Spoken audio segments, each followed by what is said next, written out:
Y ahora, otro episodio de Trifulca Media.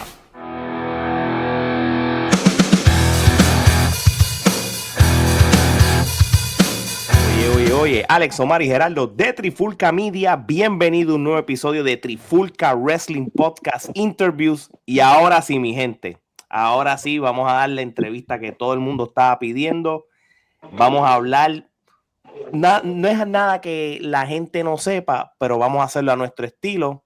Vamos a hablar de hacer una entrevista biográfica al rey de la lucha libre, la leyenda viviente, el que fue los otros días a Kissimmee y hizo lo que él dijo que iba a hacer. Aquí tenemos al rey de la lucha libre, Chiquistar, que es la que hay, brother. Primero que todo, el saludo cordial para ustedes. Gracias por la invitación nuevamente. A todos los que nos están haciendo el favor de vernos y escucharnos en este momento. El saludo cordial para todos ustedes, para todos mis chiquitarianos y para todos los indígenas, especialmente los indígenas del pueblo número 79 de Puerto Rico, entiéndase Kissimmee. Así mismo es. Bien. Bueno, mi gente, vamos a empezar con la primera, Omar. Bueno, Chiqui, remontándonos a tu niñez, ¿tú consumías lucha libre de chamaquito? Sí, eso es correcto. Para mi época, donde, aunque ninguno de ustedes habían nacido, pero andaban con el papá de ustedes para todos lados, aunque no habían nacido. Pero desde mi niñez sí, en Puerto Rico se veía lucha libre, donde cada 3 o 4 meses una empresa americana, que era la Florida Championship Wrestling, iba a Puerto Rico a hacer un programa de lucha, lo transmitían por televisión, lo veía por televisión como a los 14 o 15 años, me llevaron a una de las carteleras y me gustó, ahí conocí al gran José Lotario, un excelente luchador mexicano, que en paz descanse, y me gustó cómo él luchaba y esas cosas, y él fue quien me dijo una vez, me llamó, sí, él me llamaba mucho la atención, este señor, un excelente luchador, José Lotario. Y ahí fue que a mí me dio las ganas de aprender lo que es la lucha libre.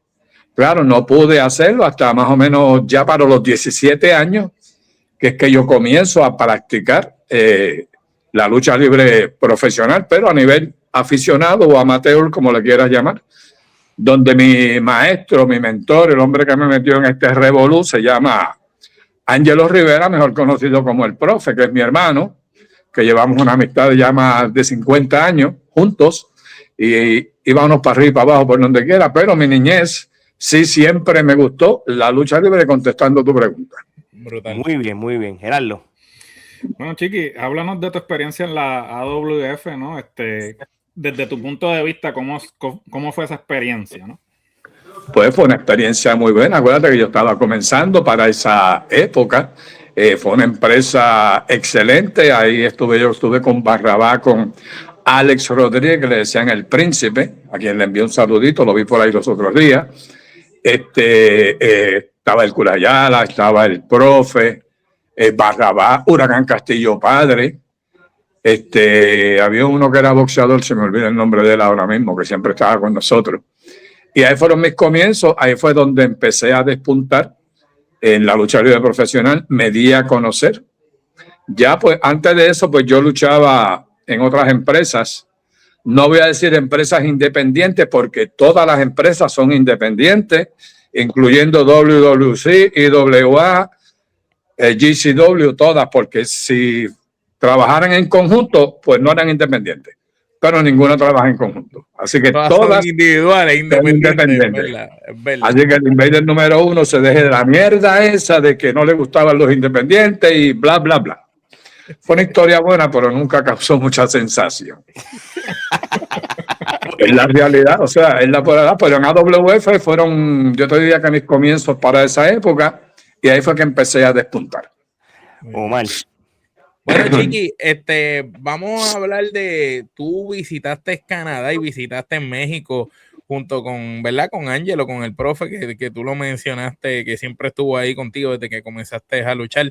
Háblanos de esas experiencias tanto en Canadá como en México. Sabemos que has dicho en el pasado que fuiste pareja con el Profe, como los hermanos Perón, con un hit brutal allá en Canadá. Cuéntanos todo ese trasfondo y la parte de México, que tenemos entendido que el Profe era el que tenía que comprar la comida porque a ti te querían cobrar muy cara la comida. ¿Cómo es ese cuento? Sí, mano, me veían con ojos verdes, ya tú sabes, pero de eso vamos a hablarlo ahorita. Canadá 1980 es la primera vez que yo salgo de Puerto Rico. Fuimos a Canadá, el profe y yo, nos lleva a Canadá Hércules Ayala, quien ya pues, él residía en Canadá y luchaba en Canadá en Stampede Wrestling, que era la empresa del papá de los Hart. El papá de Bret Hart y de los 500 Hart, porque son un montón de hermanos, son un montón. Son como los Gremlins. Y el señor Hart pues nos llevó para allá, estuvimos una temporada, estuve un año la primera vez y después volví. En el segundo año surge esta gran controversia entre Inglaterra y Argentina, y nosotros pues éramos los hijos de doña Eva Perón de Argentina para los efectos del pool. Okay. Y surge esta guerra y el manejador de nosotros es británico. Tú sabes que hay un conflicto ya, el británico, Argentina, y otros están en guerra, él es nuestro manager, y ahí le sacamos mucha punta y mucho provecho a esa historia. Cogimos al pobre viejo y lo madreamos, lo destrozamos, casi acabamos con el pobre de John Foley, que era su nombre. Hicimos un ángulo sobre eso y quedó muy bueno, de lo cual fue a Bret Hart, Kid Hart, Smith Hart, todos los Hart de allá. Le gustó la idea, le encantó, y lo hicimos así. Y fue un éxito total, donde se habló de eso en muchas partes del mundo, que cómo era posible que un manejador británico, tú sabes, de Inglaterra, estuviera con dos luchadores de Argentina, cuando en esos momentos estaba la guerra de las Malvinas, el conflicto para esa época. Sí. Y fue un éxito total. Bret Hart quedó encantado con eso, Y de hecho, luego de eso, Bret Hart viene a Puerto Rico, hace una temporada en Puerto Rico, y en Puerto Rico fue que él aprendió a luchar aquí. Lo que es luchar profesional, porque cuando estaba allá en Canadá, Bret Hart se parecía ahora como Quintana, que pesaba como 150 libras. Pero Bret Hart siempre escuchaba muy bien, que eso era lo bueno que tenía, tanto él como sus hermanos. Estaba Dynamite Kid para esa época. Y te pregunto, ¿tú qué los viste en esa época, tanto a Dynamite Kid como Bret Hart y todos esos luchadores?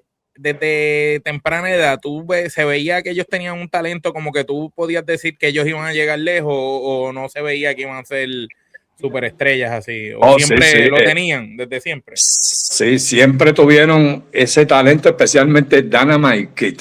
Ese muchacho era una cosa del otro mundo, un excelente profesional. Ese muchacho subía al ring y no hacía nada más que subir al ring y ya estaba sangrando por la nariz. Sí, él mismo se provocaba la sangre con el dedo, una cosa increíble. Sí, ¿por qué tú haces eso, Dynamite Kid? Estaba medio loco, él es un británico medio tostado, que en paz descanse, un excelente compañero de camerino, él, tanto como Davey Boy Smith, su primo, que hicieron pareja como los Bulldogs en muchas partes del mundo, y los hermanos de Bret Hart, que aunque no tuvieron mucho nombre grande, pero en Canadá sí fueron grandes, como Smith Hart, Kid Hart, Owen Hart, que lamentablemente ustedes saben falleció, que falleció, pero cuando yo estoy en Canadá, Owen Hart era un niño todavía, era un chamaquito muy pequeño, tú sabes, para los 80. El que luchaba ya era Bret, ¿verdad? Bret ya luchaba.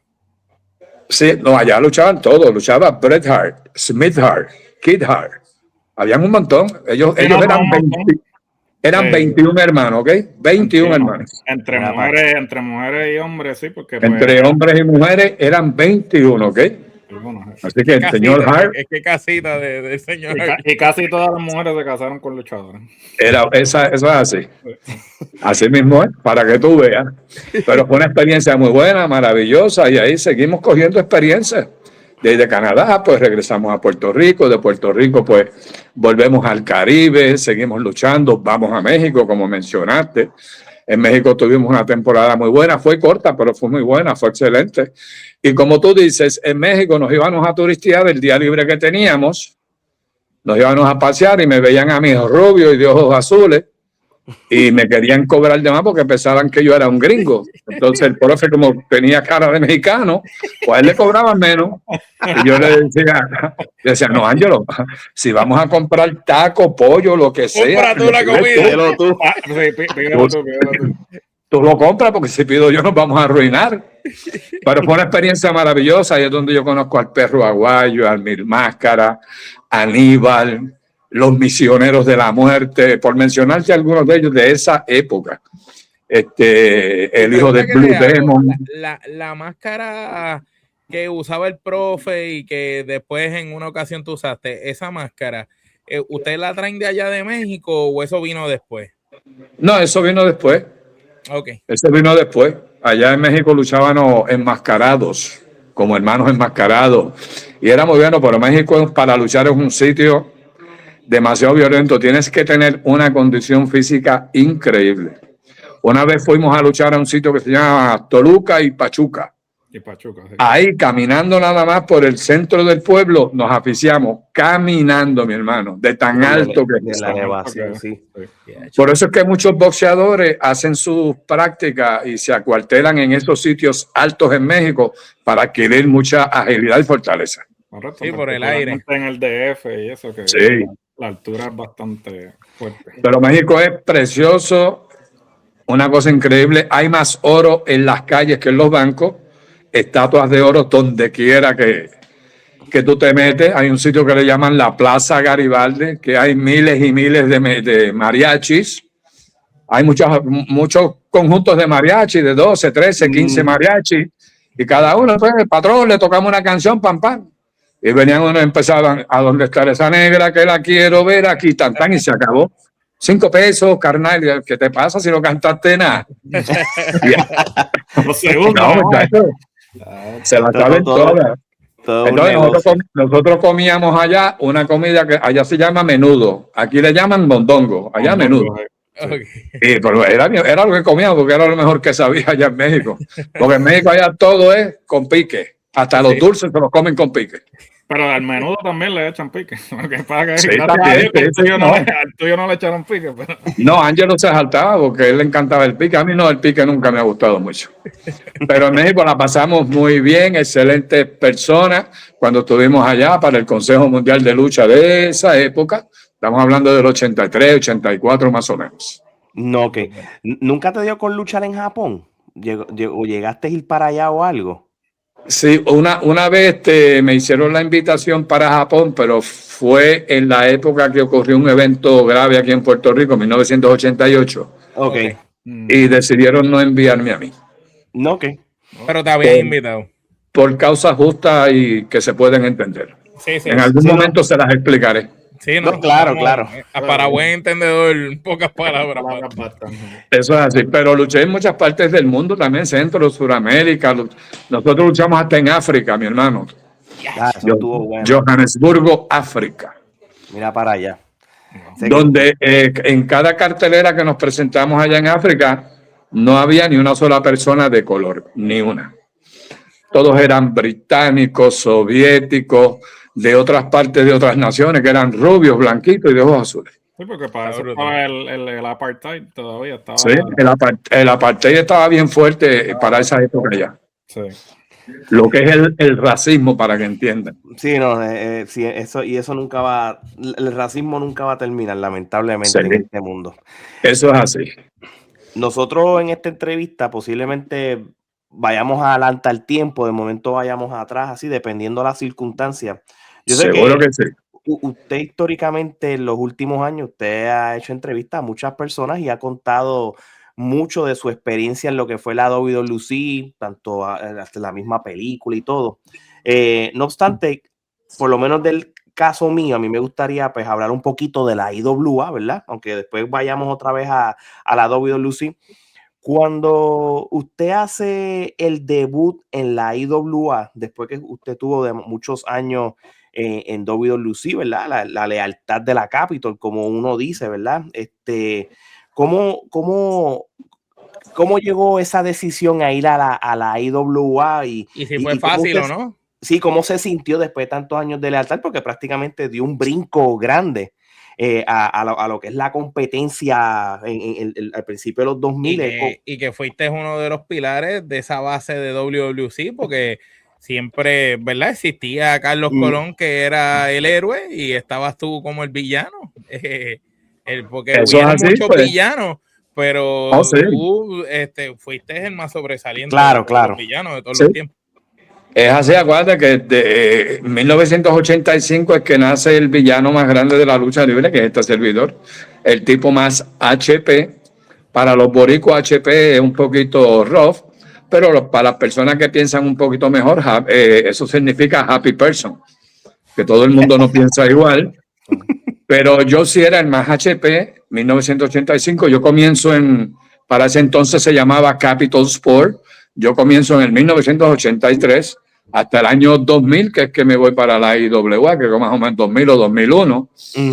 Y yo era la persona más caliente que hubo en ese entonces en la empresa, el que mejor hacía las entrevistas, el que se metía en ese micrófono, pero mira, 100%, las entrevistas, las luchas, donde había un equipo creativo tremendo, donde yo formaba parte, Eric Embry, Luke Williams, el Invader, había un montón, Don Tomás Renesto, que en paz descanse.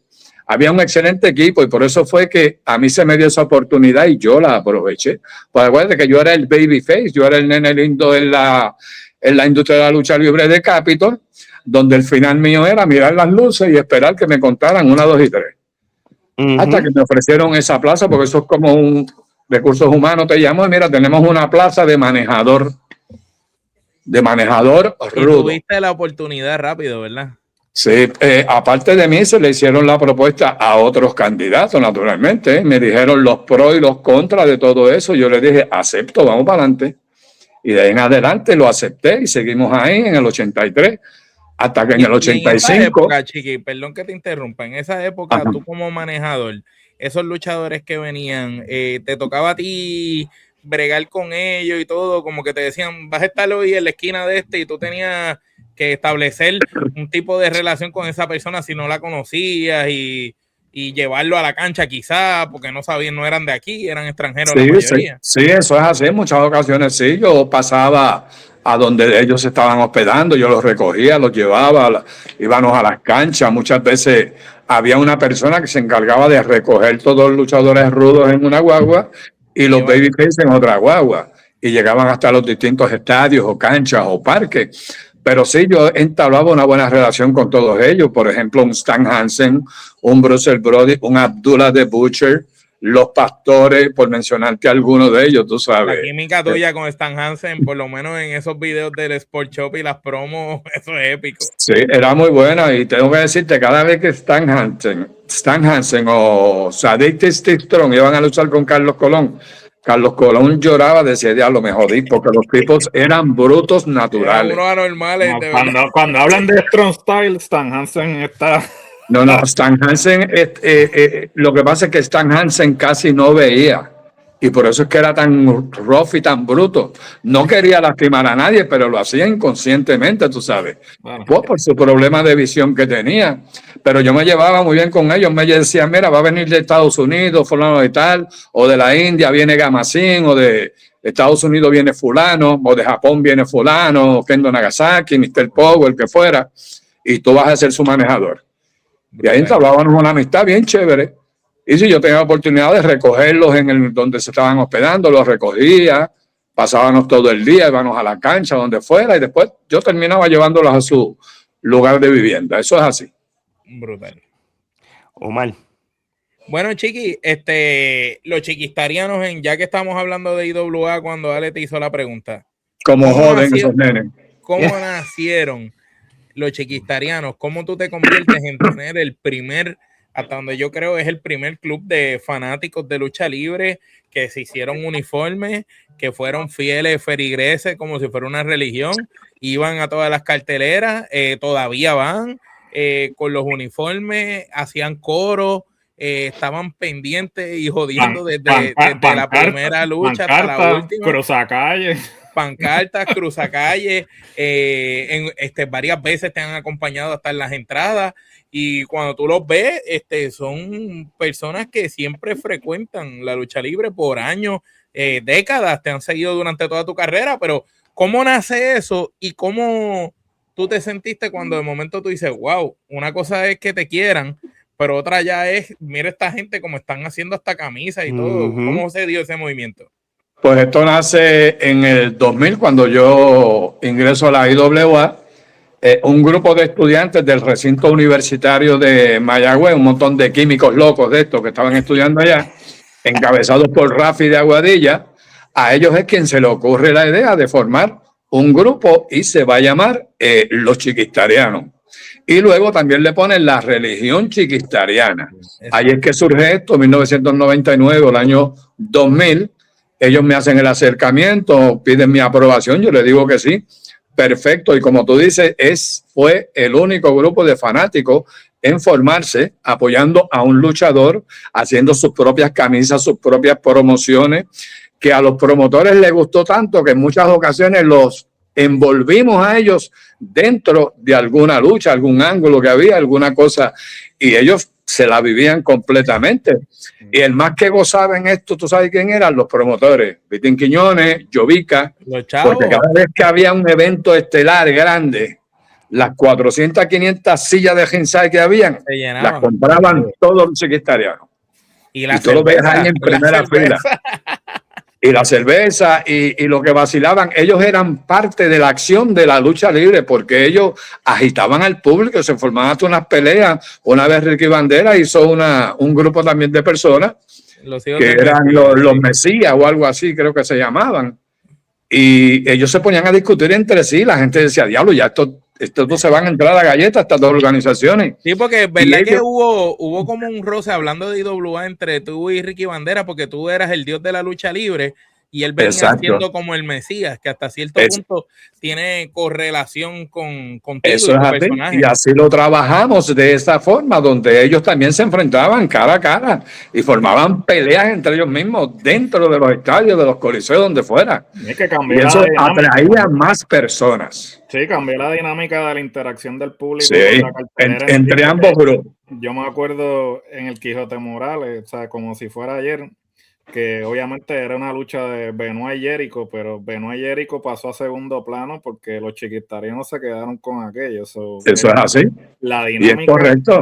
Cambió drásticamente desde que ellos empezaron a ser parte de la fanaticada. Sí, y hasta el día de hoy existen, y no solamente en Puerto Rico, alrededor del mundo entero, incluyendo las Fuerzas Armadas, donde hay muchos secretarianos que yo me comunico con ellos diariamente. Y un ejemplo es el pasado fin de semana en Kissimmee, donde todos los que estaban en ringside eran chiquistarianos, todos ellos, apoyándome a mí, que apoyaron, claro, los batazos que recibió de nuestro amigo Wally aquí, el Invader número 1. Y todos ellos, ya tú sabes, la gente molesta con ellos, pero ellos ahí, conmigo, todo el tiempo, apoyándome. Wally siempre obedece. Eso es, y lo que pasa, acuérdate que el Wally tiene identidad propia. Cuando él vio que el Invader estaba allí conmigo, y yo no sé cómo el Invader, bueno, es que él no piensa. Un hombre que lleva 40 años de guerra conmigo, ¿cómo carajo se te ocurre darme la espalda? Sabiendo quién yo soy, cómo yo soy. El Wally lo vio de espalda y el Wally seguida vino, brincó y le metió 4 o 5 cantazos. Tuvieron que llevárselo cargado para el camerino. Gerardo. Chiqui, esto, ya que estamos hablando de la época de IWA, ¿no? Esto es una pregunta que inclusive le hemos hecho a otras personas que pertenecieron a la IWA en esa época, entre ellos Ricky Banderas, ¿no? Porque nosotros como fanáticos, pues, lo presenciamos, ¿no? Y siempre hemos querido ver el punto de vista de los luchadores. O sea, definitivamente la cosa es que cuando traen al Sadistic de vuelta, ¿no? Y obviamente, pues, están todos los promos, todo lo que está sucediendo, todo el mundo, pues, parte de la premisa de que, pues, Sadistic va a venir como la última vez que había estado en Puerto Rico. Como se recordaba en el 92, creo que era. Sí, entonces, pues, que era una bestia, ¿no me entiendes? Y entonces, pues, los fanáticos estábamos igual, porque todo el mundo compró taquilla, ¿no? El Sadistic viene, ¿sabes? Vamos para allá, que la va a montar allí. Y cuando sale el Sadistic por la cortina, que todos nosotros nos miramos como que... ¿Y quién parece una lavadora en vez de... O sea, yo dije, ¿quién? Ese es el Sadistic. O sea, fue una cosa como que, ¡y a diablo! Como que, ¿cómo tú te sentiste cuando la primera vez que lo viste así? Que me imagino que lo recogieron en el aeropuerto. Fue la primera vez que lo vieron. ¿Quién lo recogió? ¿Cómo dijo? Dijo, mira, mano, este no es el que era. Pues la verdad, no te sé decir que él lo recogió, pero si el público, si los fanáticos se quedaron asombrados, más asombrados nos quedamos nosotros en el camerino cuando él entró. Yo dije, wow, ¿y esa pelota de grasa quién es? ¿Quién es esa pelota de manteca? Que no se parecía, No se parecía en nada. Fue, la gente pues salió decepcionada, te digo la verdad, salieron decepcionados porque esperaban a la Steve Strong, que estuvo la primera vez en Puerto Rico. No ocurrió así, acuérdate que él estuvo unos años fuera de la industria, él se retiró de la industria de la lucha libre. Pero qué cosa, ¿verdad? Que cuando lo contactan, en vez de decir, mano, yo estoy fuera de forma, tú sabes. Exacto. Pero lamentablemente eso pasó, no le gustó a mucha gente. Hoy día yo tengo buena comunicación con él, sigue igualito de gordito. Está retirado, él es un comerciante próspero en Estados Unidos. Su hobby ahora, según me dice, es jugar con sus nietos, más nada. Pero sigue así de flaquito, está más o menos entre 399 y 400 libras por ahí. Pero ya no son de puro músculo como antes, porque antes pesaba más o menos lo mismo, pero de músculo. Ahora es puro mashed potato, como dicen en Estados Unidos. Definitivamente. Pero la sorpresa fue no solamente para la fanaticada, para todos nosotros. Y es como tú dices, porque él no le dijo al promotor, mira, yo no me encuentro en condiciones físicas como para estar en un ring. No me parezco ni la mitad de lo que yo era antes. La cuestión era que entonces era una lucha de jaula. Entonces, para él poderse meter al ring en esa condición física, fue como que todos nos miran. Va a poder entrar al ring. Parecía el oso que luchaba en los 80. Porque hay que alquilar un Caterpillar para subirlo a la jaula esa. Bendito, que yo creo que el que fue la víctima fue Apolo. Que tuvo que sacarle una lucha. Apolo tuvo que sacarle una lucha. Yo no sé cómo era, que sacó una lucha. El sadístico de por sí no era el mejor luchador dentro del ring. No. Y bruto que era, imagínate. Y con ese peso más bruto todavía. El pobre Apolo pasó las de Caín. Sí, porque lo que hacía era que abrazaba a Apolo. El caballo que es Apolo que le sacó una eso es parte de la historia, pues tenemos que contársela a las personas para que entiendan. Apolo se graduó ese día. Se graduó, muchacho, magna cum laude, salió de ahí. Definitivo. Eso es así. Sí, lo único que él estaba haciendo era los abrazos de oso, no podía hacer absolutamente más. No podía hacer nada más, no podía correr a las cuerdas porque no podía. A duras penas estaba caminando. Si él no levantaba los pies, se estaba desplazando. Yo me acuerdo que el uniforme era como lo que usaba mi Foley, que parecían payamas de esas de allá de el sweatshirt, esos que se ponen para hacer ejercicio. Exacto. Pero es parte de la historia. Parte de la historia. Chiqui, hablando de parte de la historia, yo creo que lo que la gente más se identificó, lo que prácticamente marcó mucho en tu corrida de la IWA, además de todas las cosas que has hablado, es esa famosa historia con Víctor, que es paz descanse, y solamente te voy a hablar de esa oración famosa, esa línea, mi sangre es tu sangre. Háblanos de eso. Porque eso impactó a todo el mundo y fue bien emocional. Si tú ves, es como si tuviera una película de drama que todo el mundo lo lloró, todo el mundo lo sintió. Háblanos de ese ángulo. Lo que pues esa historia surge del gran Luke Williams, uno de los pastores, quien era uno del director del equipo creativo de la IWA para esa temporada. Y comenzamos a hacer esa historia donde paulatinamente, día a día, semana a semana, Víctor y yo nos íbamos a ir alejando un poquito más. Pues por problemas con el mismo Luke Williams, Dodge Mantel, que estaba para esa época también, que fue la pieza clave ahí donde surgía toda esta controversia entre Víctor y yo hasta que llegó el momento que él y yo nos vamos a las manos, tuvimos 50 problemas. Hasta que en un momento, pues, estoy luchando creo que fue en Toa Baja, sí, en Levitown, Toa Baja. En Toa Baja, en la famosa canchita de Levitown. Y ahí es que surge eso, donde esta historia casi culmina, donde me están madreando, me están cayendo a golpe. Ahí entra Víctor, le mete cantazo a todo el mundo y yo tengo la cara llena de sangre y él se pasa su mano por mi cara y me dice, tu sangre es mi sangre. Y yo hago lo propio. Una cosa violenta que eso le llegó a la fanaticada aquí. Cuando nosotros nos percatamos que miramos a toda la fanaticada, la mayoría de los fanáticos estaban llorando, mi hermano. Una cosa increíble, a nosotros dos se nos salieron las lágrimas.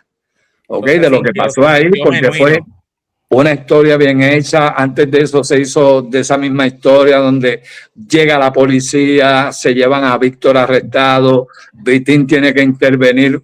Fue una historia bien hecha y la cual produjo naturalmente mucho dinero al promotor y a nosotros también, no podemos quejarnos. Y ese es el tipo de historias que tienen que hacer ahora. Correcto. Y te voy a hacer un adelanto de algo. El pasado sábado WWC tuvo euforia en Bayamón, en la Pepín Cestero. Sí. Hacía mucho tiempo que WWC no tenía una asistencia tan buena como la que tuvo el pasado sábado, de lo cual yo me alegro. Seguro que sí, eso me encanta, ver muchas fanaticadas. Y para mí, tú sabes qué fue lo que llevó mucha gente a esa cartelera.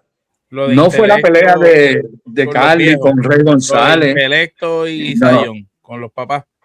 Ahí lo más, tú lo has dicho, ahí lo que le llegó a la gente, tú sabes que fue la entrevista de Zion Artiguan con su mamá. Que su mamá le estaba diciendo un montón de cosas por su bien y orientándolo, y lo último que hace es que le pone un rosario en la mano, mi hermano. Un rosario, eso le llegó a toda la fanaticada. Sí, involucrar a los papás fue lo mejor que pudieron haber hecho, porque de eso hecho, es lo que hacíamos, lo que hacíamos en los 80. Le dieron ese realismo que tú dejas de, que por un momento tú dices, adiós, ¿esto es o no es? Tú sabes. Exacto. Le dieron la personalidad. Eso lo hacíamos en los 80, involucrábamos a nuestra familia. Yo involucré a mi hijo en un ángulo con Danny Spyro, una cosa increíble. Profe con Rico Suave, que en paz descanse. Profe con Rico Suave. Con las familias y todo. Exactamente, el mismo Barrabás con los spoilers. Una vez los spoilers, usted no había nacido todavía, pero se pasaban con su papá para arriba y para abajo. Los spoilers, una vez cuando ellos estaba empezando Capitol para ese entonces, 7-3, 7-4.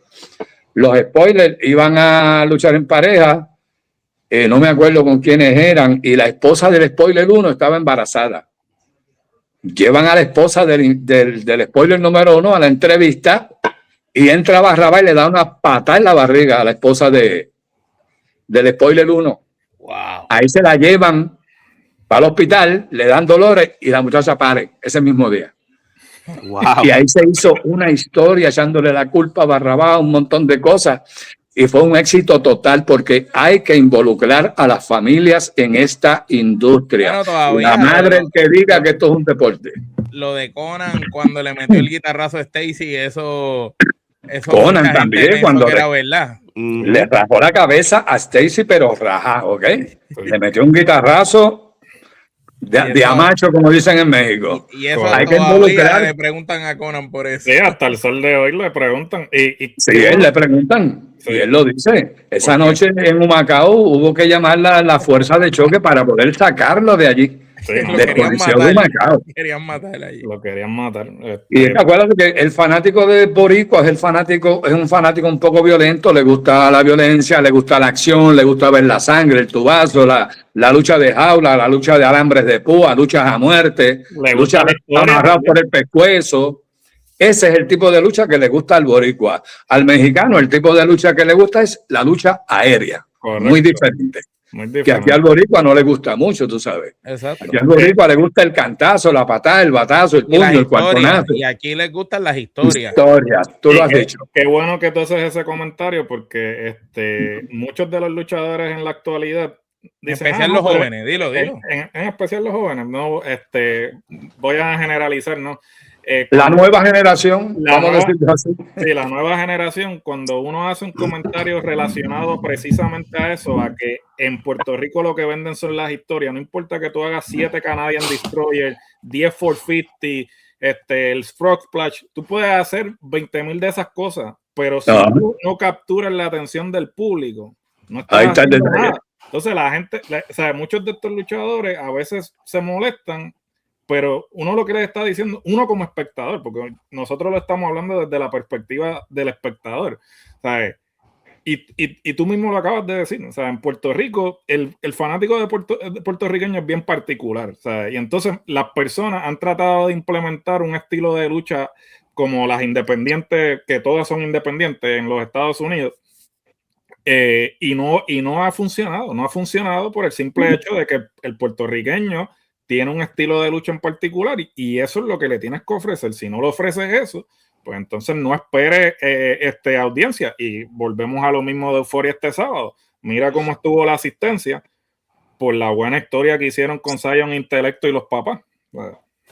Y yo espero que sigan, eso yo se lo había dicho hace muchos meses atrás, no solamente al equipo creativo de WWC, a muchos se lo he dicho, hay que hacer historias, tenemos que volver a la época de los 80, que era donde más personas iban y todavía a las carteleras van personas de la tercera edad, claro, que era el público que siempre nos apoyaba en los 80, claro, de la segunda edad, de la tercera edad, y todavía siguen asistiendo. Hoy asisten a las carteleras de lucha los mismos que crecieron con nosotros. Para esa época tenían 8, 9, 10 años. Hoy son adultos, tienen 40, 50, 60 años. Algunos son padres, abuelos, y toda esa gente sigue yendo a las luchas. ¿Sabes por qué? Porque de generación en generación se han encargado de decirle qué es la lucha libre en Puerto Rico, quiénes han sido los luchadores que han sobresalido, luchadores que han venido de otros países a Puerto Rico, y eso es lo que queremos mantener vivo, pero tenemos que hacer historias. Si no se hacen historias, no vamos para ningún lado. Por lo menos el profe y este servidor en GCW estamos comenzando a hacer esas historias para que el pueblo venga, nos respalde presencialmente, que vayan a las canchas, a los coliseos, para que vean y sobre todo darle un buen espectáculo de lucha libre.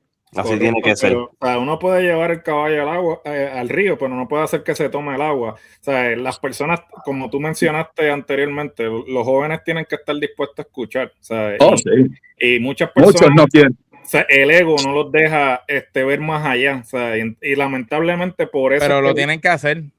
Bueno, pero porque si no lo hacen, van a, tú sabes, con respeto que Chiqui está aquí, cuando desaparezcan las leyendas que quedan activas, como Chiqui, el profe, y ponle de los más jóvenes, Rey, hasta Chicano, ponle, cuando ellos desaparezcan, Gilbert ya no esté, cuando ya no estén, ¿quién queda? No hay nadie que tenga suficientemente nombre, legado, aunque sean mejores talentos dentro del ring, aunque se vean bien físicamente, no hay nadie todavía que meta nalga en los asientos. Entonces, es como dicen, no, que los viejos, que si esto, pero es que los viejos siguen llenando gente.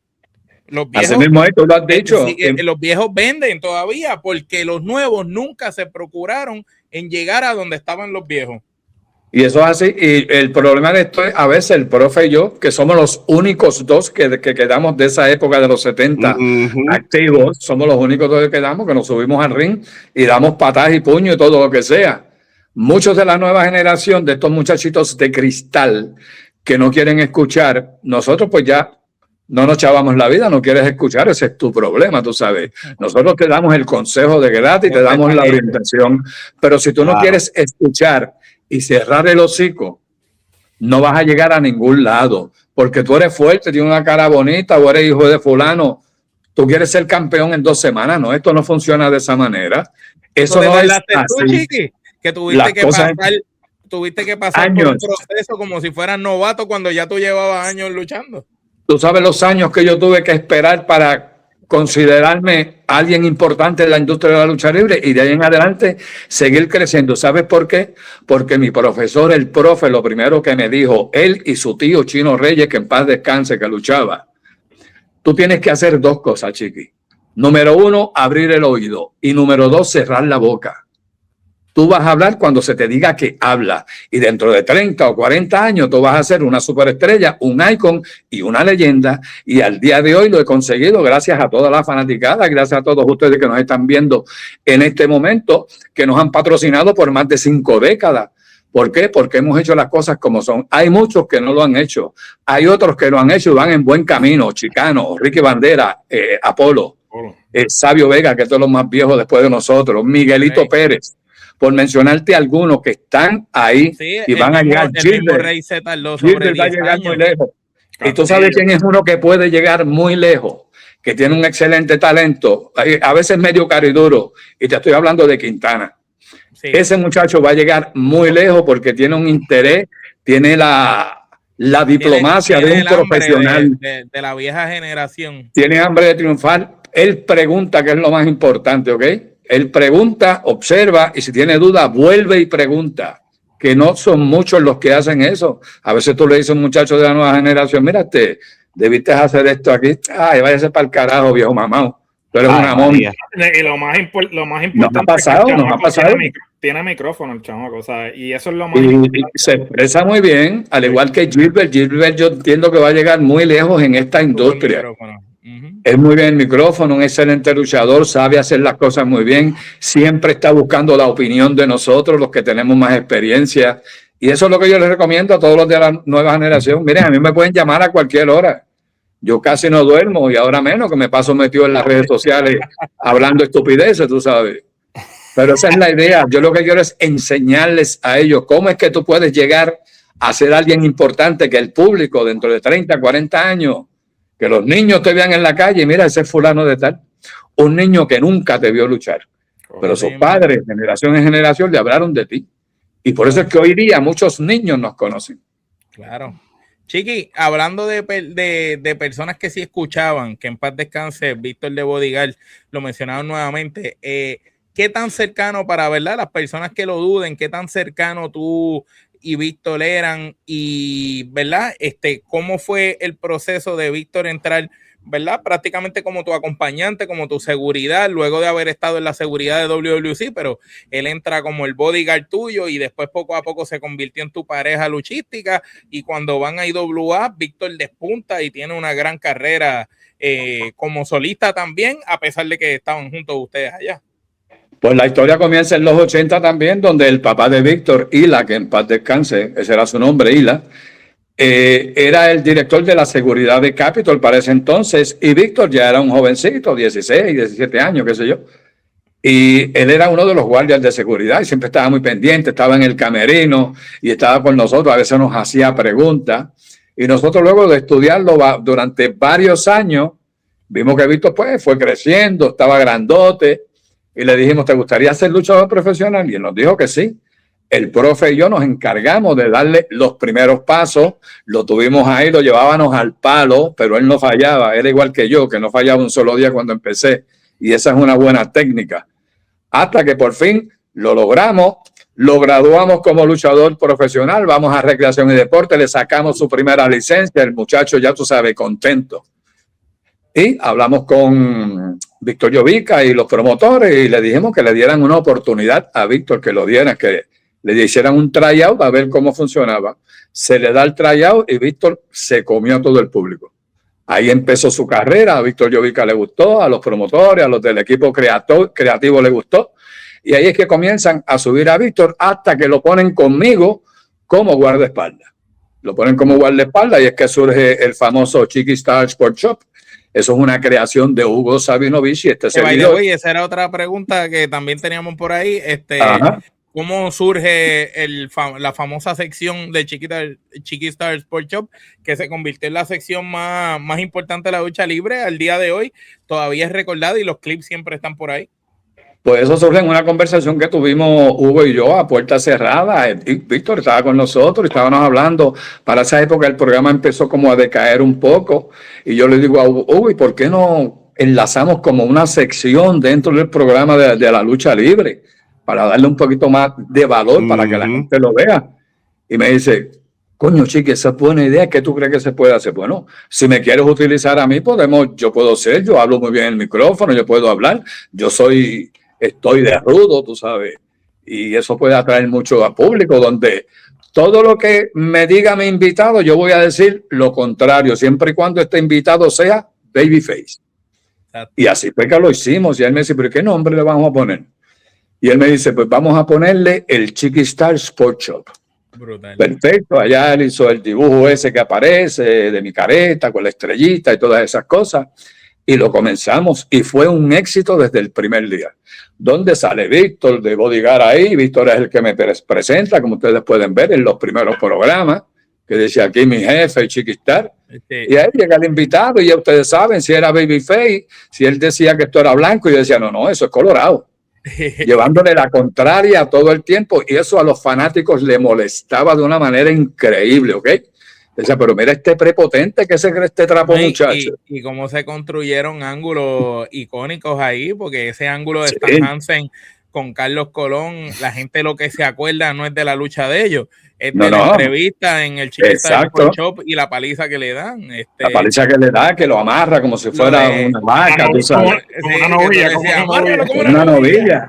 Eso a la gente le molestó tanto y tanto que gracias a eso las canchas estaban llenas siempre, los coliseos, los estadios llenos. Cuando tú le Cada dices, vez que era Stan Hansen, sí, cada vez que era Stan Hansen con Abdullah para luchar. Y yo siempre lo he dicho, para llevar personas a las canchas, la entrevista tiene que ser muy buena, porque la entrevista es lo que te va a llevar las personas en la noche a las diferentes carteleras. Y eso es muy importante, que muchos de estos muchachos de la nueva generación no entienden. O sea, si yo voy a luchar contigo, yo no voy a luchar a decir, con esto yo voy a luchar, en 3 segundos yo lo liquido y me voy para mi casa sin sudar. Nadie va a ir a la cartelera. No es que el formato del programa ha cambiado, porque de la manera en que estaba estructurado el programa antes, era que acababa con un promo invitándote a que fueras a la cartelera. Entonces la gente se quedaba con esa expectativa de que, coño, tengo que ir a la cartelera esta noche para saber lo que va a pasar, pero lamentablemente ya no están haciendo eso, sino que el programa no tiene ningún tipo de relación, son luchas así al azar, ni siquiera... Antes hasta las luchas que salían en el programa tenían un porqué. Correcto. Es que es así. Era pensado que hasta el clásico de la lucha libre que daban era pensado, porque yo recuerdo que a veces salía un clásico de algo. Por ejemplo, tú veías la lucha de andamio de Chiqui con el Invader 3 y en ese aniversario que venía en esa cartelera, el Invader 3 volvía a luchar nuevamente. Entonces, estás viendo una lucha que te está recordando a un momento icónico del Invader 3. Claro que sí. Y es así como tú dices, al final tenías que decir, mire, nos vemos esta noche en la cancha. Es como yo hago TikTok todas las noches. Cuando termino, le digo a la gente, y nos vemos mañana, que voy a estar mañana aquí a la misma hora. Y la gente está pendiente. Y eso se hacía antes.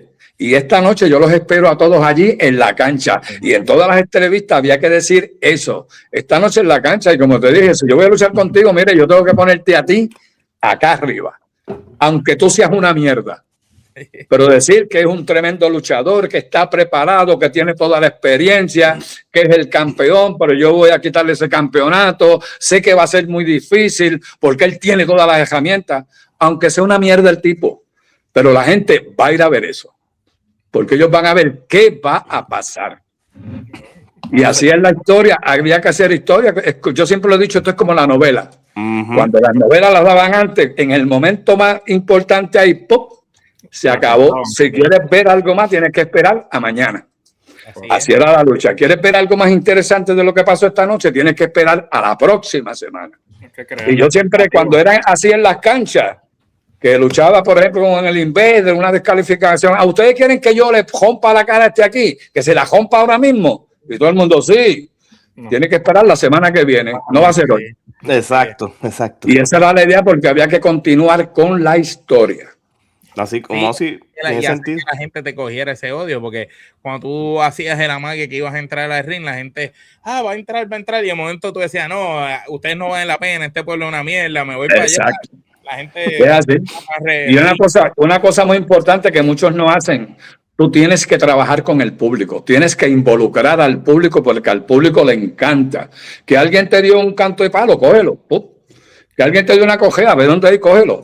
Que alguien te insultó, insúltalo para atrás, te escupió, escúpele la cara, fíjate. Los mismos cartelones, por ejemplo, que tú los mismos cartelones se rompían, los hacíamos tanto. En eso los mejores eres tú y el Bronco número 1. En eso de la verdad, mira, en una ocasión una señora, que tú eres un hijo de puta, tú eres un cabrón, papá. Y yo le dije, hey, tú eres una puta. Entonces había un tipo al lado y yo le dice, mira, y yo le digo, ¿y este quién es? Él es mi marido. Pues tú eres un cabrón. El tipo trató de brincar la verja para el tablero, allá lo cogió la seguridad, lo sacó para afuera. Hay que involucrar al público le encanta todo eso. Ellos quieren ser parte de la historia, parte de la lucha. Y eso es muy bueno, yo estoy muy de acuerdo con eso. Oye, Chiqui, ya después que tú estuviste en la IWA, tú vuelves a WWC, más o menos para el 2003. No solamente volviste a la WWC, por primera vez en tu carrera ganas el campeonato universal, le ganas a Carly en un evento, ¿verdad? ¿Cómo usted se sintió de ganar el campeonato máximo de la WWE, después de tantas décadas que usted fue parte de la empresa, me atrevo, el más importante. Y me atrevo también a decir que usted quizás a usted no le importaba los títulos, usted tenía un rol en la lucha libre que iba más allá que todo y fue exitoso, pero de igual manera, en esa etapa de su carrera, usted fue campeón universal. Cuéntanos, ¿cómo usted se sintió cuando dice, coño, por fin lo tengo? ¿Cómo fue esa ¿verdad? Esa sensación de tener el campeonato? No, yo me sentí, ya tú sabes, fue uno de los momentos más grandes para mí dentro de la industria de la lucha, pero como tú dices, yo estaba bien envuelto a lo que era manejar luchadores, estaba en otra faceta dentro de la empresa, estaba más pendiente de otras cosas, sí, también luchaba de vez en cuando. Pero se llega la oportunidad por el campeonato universal, cuando yo lo obtengo, que se lo quito a Carly Colón. Eso fue lo más grande para mí, y siempre lo he dicho. Hay dos cosas que han sido grandes para mí. Obtener el campeonato universal y tener la lucha más violenta y más peligrosa de mi carrera, que fue con el Invader número 3 en un andamio a 30 pies de altura, donde yo soy la persona que cae al piso, mis rodillas todavía lo están sintiendo, pero fueron los dos momentos más importantes en mi carrera en la lucha libre, carrera que no ha terminado, ¿sabes? Todavía estoy aquí. Todavía no me he retirado, no voy a ser como algunos que se retiran 20, 25 veces. Yo estoy aquí todavía. Y el día que me vaya a retirar, no lo voy a hacer ni en una cancha, ni en un parque, ni en un estadio. Lo voy a hacer por aquí, por las redes sociales, con todos ustedes. Los voy a invitar a todos una semana antes, tal día, voy a hacer mi retiro oficial de la lucha, agarro mis botas y las pongo aquí en el piso, en el estudio. Y me retiro con la presencia de todos ustedes y jamás piso un cuadrilátero. ¿Que puedo estar en las empresas de lucha? Claro que sí, en otras facetas. Yo tengo cerebro para estar en otra faceta, administrativamente, en el equipo creativo, claro que sí. Pero no vuelvo a subirme a un cuadrilátero. Usted se retira una vez, carajo, y se acabó. Más nada. No las 500 que no, una sola vez. Se retira. Los códigos dicen una sola vez. Una sola vez. Chiqui, una pregunta para todos estos luchadores jóvenes, ¿qué tan importante es aceptar los roles en la lucha libre? Y te voy a explicar por dónde voy, por qué línea voy. En los tiempos de antes te teníamos a ti como el villano el rudo, que aunque tú no fueras a ganar la lucha, tú tenías un propósito y era hacer que la gente llegara para aclamar a ese héroe. Y en la historia tú tenías ese trabajo que era el más complicado y tú lo hacías perfectamente. Teníamos quizás un exótico paparazzi, como se le conocía, que abría las carteleras y su propósito era hacer que la gente se hypeara y quisiera ver la cartelera porque abría el espectáculo haciendo reír a la gente, haciendo cosas interesantes. Siempre estaba la lucha de pareja, siempre estaba la lucha de las mujeres. ¿Qué tan importante para los luchadores aceptar los roles? Porque hoy en día todos estos muchachos, todos quieren ser la estrella y se olvidan que para que una cartelera sea exitosa, no solo es el main event o no solo es la lucha principal, sino es un conjunto de luchas que tienen que ir enlazadas y que lo que funcionaba, que hacía magia, tanto en la época de los 80 dorada de ustedes como en el tiempo de gloria de la IWA, era precisamente eso, que desde la primera lucha hasta la última había correlación y habían roles que se aceptaban que hoy en día no se hacen. Eso es así, tú lo has dicho. En cada empresa la lucha más importante es la primera lucha. Ahí es que comienza la acción de cómo va a ser esa cartelera. Y como tú lo dices, Félix Tapia, el exótico, era un excelente personaje abriendo las carteleras, porque él motivaba a la gente y las dejaba, mira, bien pendiente ahí, qué va a pasar ahora, quién es la próxima lucha, y venían las muchachas, o venía una lucha de nanito, y seguía subiendo hasta que llegaba al main event. Pero como tú dices, hoy día, muchos de estos luchadores que quieren ser estrella en 3 días, no quieren hacer el rol que le están diciendo, tú tienes que hacer esto así y así.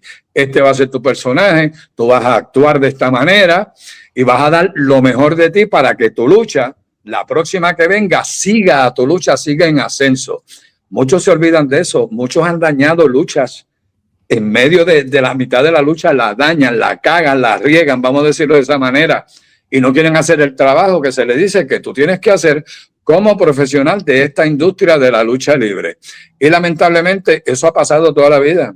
Habían ocasiones que había, un show grande, un aniversario, por ponerte un ejemplo, y venían 2 luchadores que iban a luchar en una de las luchas estelares y decían, wow, llenamos el estadio. Yo decía, mire, no sean mamados, ustedes 2 no llenaron el estadio, lo llenamos todos nosotros. Desde los muchachos que montan el ring, desde los que dan la publicidad, la promoción, desde los que ponen las sillas de ringside.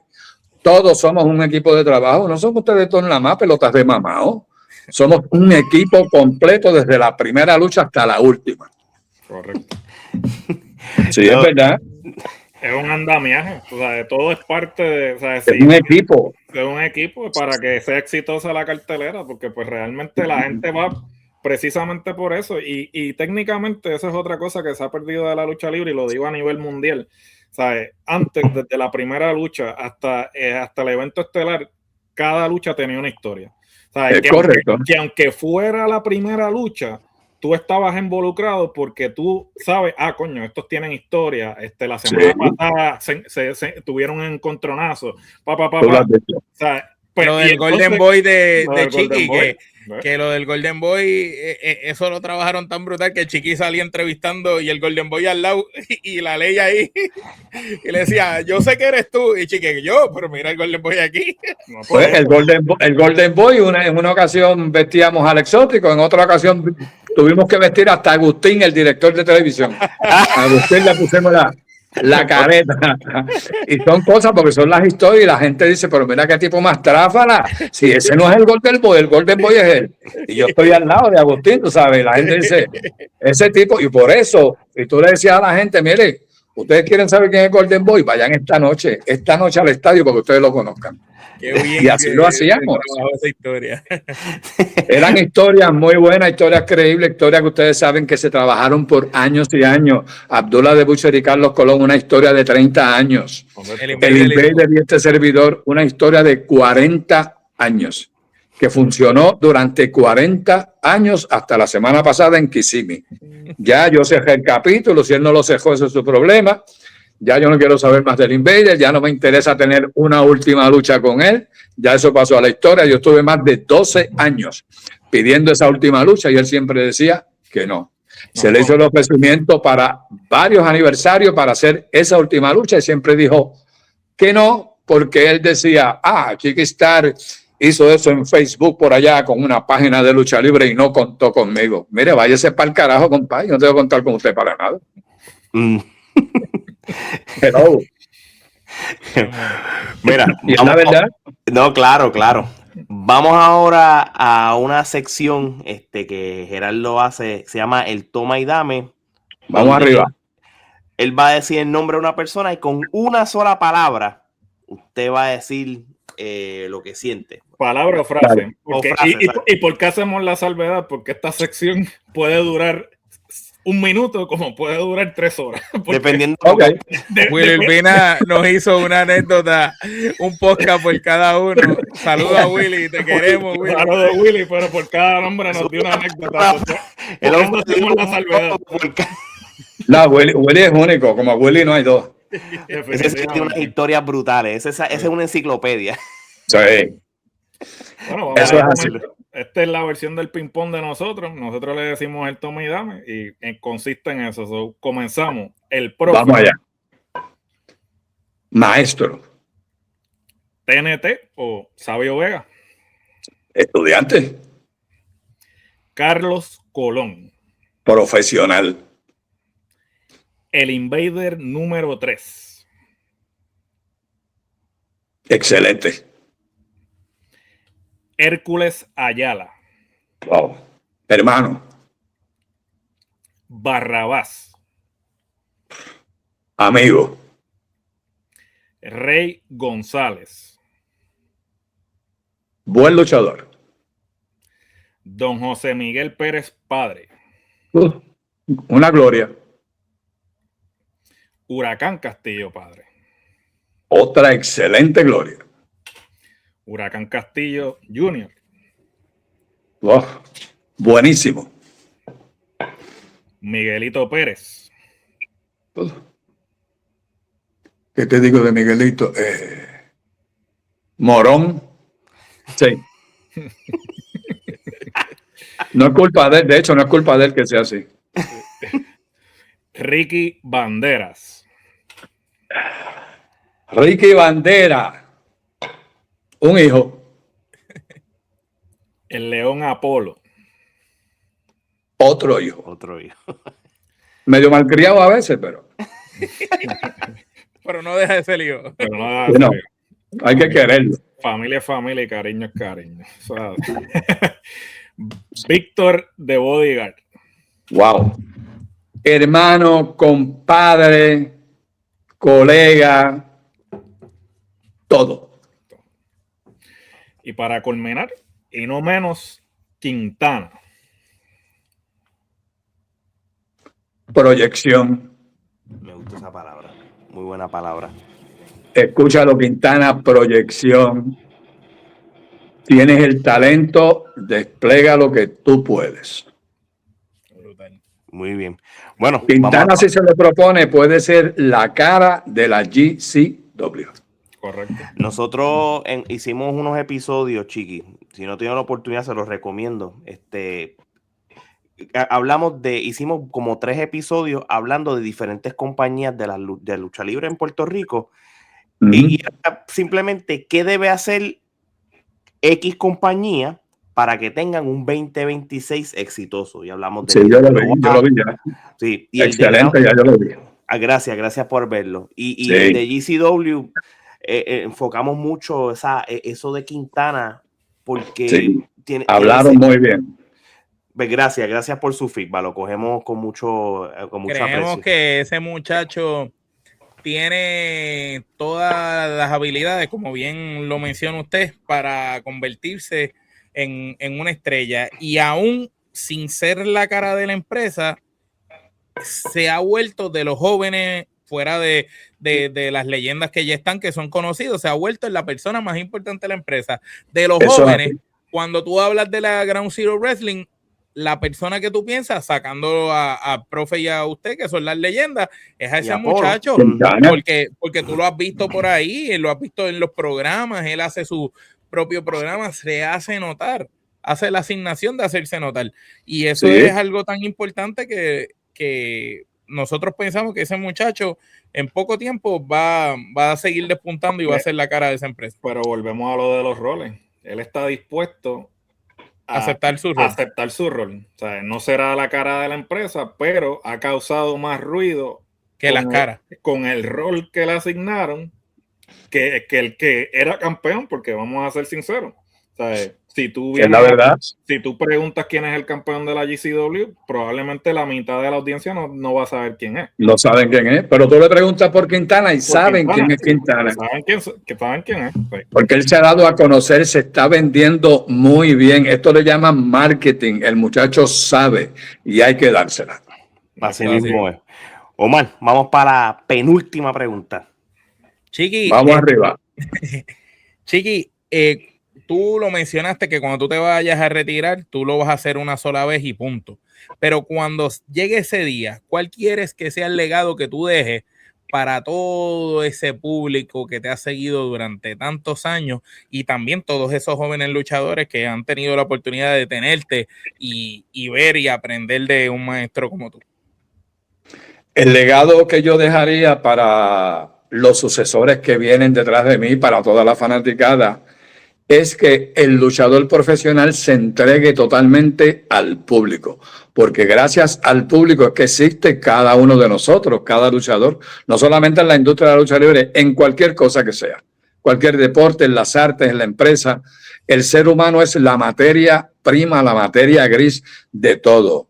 Y mi exhortación y mi legado será ese, que cada luchador profesional se entregue totalmente a la fanaticada cuando estés en un cuadrilátero. Cuando estés fuera de un cuadrilátero, haz bien sin mirar a quién. Ayuda, coopera, aporta especialmente con las causas justas y nobles de este país.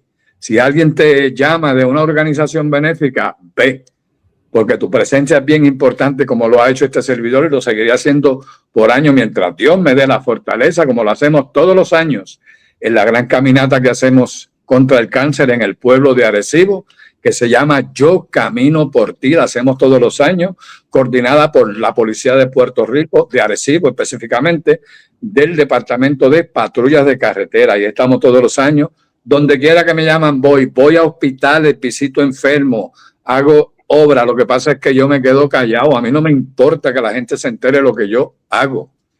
Yo lo hago de corazón, no cobro un solo centavo por eso. Ahora, si tú quieres que yo vaya a una actividad tuya donde tú vas a recaudar dinero, yo te voy a pedir por mi presencia. Eso sí. Seguro, si la persona se va a lucrar contigo. Exacto, pues mi presencia cuesta dinero y cuesta mucho. Y lo hago. Estoy haciendo, es otra cosa. Sí, estoy haciendo presentaciones todo el año, Puerto Rico, Estados Unidos. Ahora el 21 de marzo vamos a estar en la Convención Mundial de Lucha Libre que va a ser en Queens, New York. Yo voy a estar allí representando a la isla de Puerto Rico. Así que para entrar ahí tienes que tener entrada. El Invader no puede entrar, pero no tiene taquilla, porque ya uno me preguntó, y si el Invader número 1 aparece allí, pues no puede entrar. y voy a estar en otra cosa, voy a estar próximamente en la Florida con Lionheart Wrestling, que de hecho tienen una actividad este 7 de marzo. Sí. Una gran cartelera donde DJ se va a enfrentar al León Apolo por el campeonato, creo que por allá por San Cloud, en la Florida Central. ¿Usted va a estar en ese evento? Pendiente. No, yo no voy a estar en ese porque tengo un compromiso, pero en el que tienen en mayo sí voy a estar con ellos. Además, va a estar en otras actividades. GCW tiene su cartelera el 31 de enero aquí en el Cortijo, en Bayamón, la urbanización, en la cancha Bajo Techo, que es la casa de la GCW. Ahí vamos a estar. Una super cartelera donde Quintana estaba suspendido por el profe. Pero estuvimos hablando del profe yo hace unos días atrás y se le va a dar una oportunidad para que luche con el gran Pupe. Así que Quintana ya tiene su oportunidad, se le envió el comunicado, ya él tiene conocimiento y está contento porque va a estar en la cancha, porque si no, no podía ir porque estaba suspendido. Y nada, para darle lo mejor a todos ustedes, nosotros de nuestra parte, el profe, este servidor, siempre estamos ahí para complacerlos a ustedes. Tú que me estás mirando ahora en este momento, público, fanático de la lucha libre, chiquistariano y pa' colmo, indígena de la colonia, a ustedes es que nosotros nos dedicamos. Lo hacemos por ustedes, esbaratamos nuestros cuerpos. Todo esto que ves aquí son cicatrices, miles y miles de puntos de sutura que nos hemos hecho. Castigamos nuestros cuerpos malamente. Al día de hoy es que lo sentimos bien chévere, pero lo hicimos para complacerte a ti como fanático porque te tenemos un respeto y tú eres la más importante para nosotros en esta industria. Y es por eso que queremos que nos sigas auspiciando. Y a los directores creativos de toda compañía vamos a hacer historias para atraer más personas a las canchas. Vamos a llevar más nalgas a esa silla, que es lo que queremos. Diablo, hablé como político, me voy a postular, no jodas. De hecho, Chiqui, porque si una empresa le va exitosa, a todas las demás le va a ir bien. Correcto. Eso es así. Y yo creo que usted, con esas palabras, aquí no hay más nada que hablar. Solamente darle las gracias por sacarle su tiempo, no solamente los otros días, sino hoy. Es un honor, de verdad que es un honor. Ha sido un placer y un privilegio para nosotros. De verdad que sí. Gracias a ustedes y anticipada, ya he estado un par de veces con ustedes. Me encanta el diálogo, la tertulia con ustedes, porque ustedes hablan y dejan que uno hable, porque en algunas otras pues no te dejan ni hablar. Y eso es lo más importante en esta industria de la lucha libre. Y se me olvidó decirles algo bien importante. Tengo que decirles que tengo una súper sorpresa que viene de camino por ahí, y es tan grande esta sorpresa que no lo voy a decir un carajo porque si no, no es una sorpresa. Esperen el momento que les vamos a decir cuál es esa sorpresa. Entre muchas sorpresas que tenemos este año es que tú tienes planes y los dices y viene un come mierda y te los troncha. Por eso que hay que quedarse, mira, calladito. Pendiente. Pero ustedes son los primeros que se van a enterar de esta gran sorpresa. De los arrodillados y de los lactadores. Para que eso es así. Pues gracias, mis hermanos. Bendiciones para todos ustedes. Que le vaya bien. Un abrazo, mire, con los brazos. Se me cuidan y nada. Ya saben que estamos en las redes sociales candentes y calientes. Estamos dando de qué hablar. Estamos hablando de muchos temas. Nuestro contenido, pues ustedes saben que es de lucha libre, pero hablamos de política, hablamos del gobierno de Puerto Rico. De hecho, ¿hay gobierno en Puerto Rico? Pregunto yo, no sé. Si no hay, no Hablamos de eso, hablamos de otras cosas, de otros deportes, como el boxeo, las cosas que hace la Liga Atlética, policíaca. Hablamos de todo, de criminalidad, de cosas que pasan, de justicia, de medicina. Puerto Rico, para que se enteren, 42,000 casos de la epidemia esta que hay. Sí, de la influenza. Muy en serio. Hay que Y ahora el gobierno federal va a enviar 1.2 millones de dólares y no saben en qué carajo los van a usar. Si para vacunas o para sábanas, almohadas, para las camas, no se sabe todavía. Pues que no hay gobierno, como tú dijiste. Eso es así, no saben ni qué van a hacer esta bola de mamaos que tenemos aquí en este gobierno. Pero ni modo, para adelante, éxito, se les quiere un montón, ¿ok? Muchas bendiciones para todos ustedes y para ti, especialmente para ti que nos estás viendo en este momento, porque tú eres lo más importante, coño. Muchas gracias. Bueno, de parte de Chiqui, Ale, Omar y Geraldo, esto es hasta la próxima.